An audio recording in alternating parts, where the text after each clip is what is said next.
2 people are dead and 8 others in a critical condition after a shooting at Brown University in the US city of Providence. The shooter remains at large. US President Donald Trump has commented on the incident.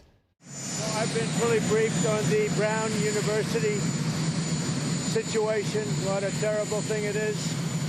And all we can do right now is pray for the victims and for those that were very badly hurt, it looks like. And we'll inform you later as to what's happening, but it's a shame. It's a shame. Local police say limited details are currently available about the shooter as they investigate the incident. Preliminarily, all we have is a suspect that was a male dressed in black. It is unknown how he entered the building, but we do know that he exited the Hope Street side of that complex. We're utilizing every resource possible to find this suspect. And we're going to take you live to the US here. We can see authorities there late at night. And again, the headlines for today. At the moment, we know 2 people are dead, 8 others are in a critical condition. And no doubt we will be hearing from the US President throughout the afternoon. We'll keep you updated here as we find out more. Here's Martha Kellner in the US with developing details.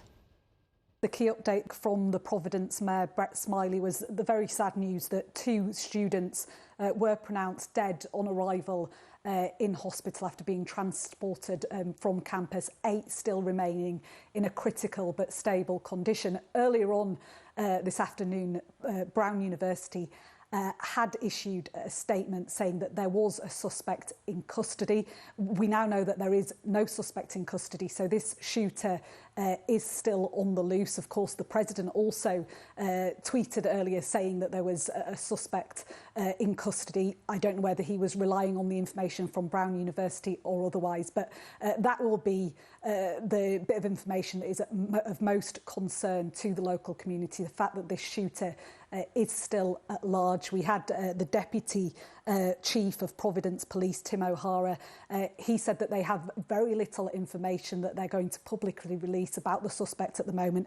He said that all they know is that it is a male dressed in black and that they're working at the moment to get an image to distribute to the media and distribute to the local community so that they can try and find this suspect as soon as possible. He urged people in the local area, people either living on campus or just outside campus, to review their ring camera footage in the hope that might offer them some clues as to who this shooter is and how they might be able to track him down. But certainly a terrifying time for the students on campus. You can see on those pictures on your screen just the huge emergency services response, multiple different organisations involved in both securing buildings on campus and, of course, the search for the shooter. But we know that students received a text alert from Brown University at around 4:22 p.m.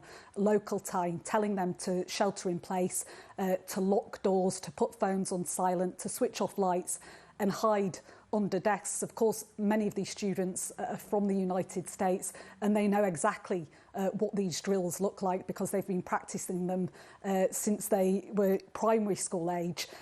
Obviously, they hope that they will never have to do it in real life. My understanding is that this shooting took place inside a building which it houses lessons for the School of Engineering and the School of Physics. It's a busy part of campus, is my understanding. It's also next to one of the main libraries, and it's particularly busy this weekend because students are sitting their final exams. We know that exams were scheduled to take place in that very building where the shooting happened between around 2 and 5 p.m. So right at the time that those shots were fired. And as I say, the very sad news that 2 students have lost their lives and 8 critically injured in hospital, although the authorities keen to stress that this is still an evolving situation and that those numbers, apologies, could very well change.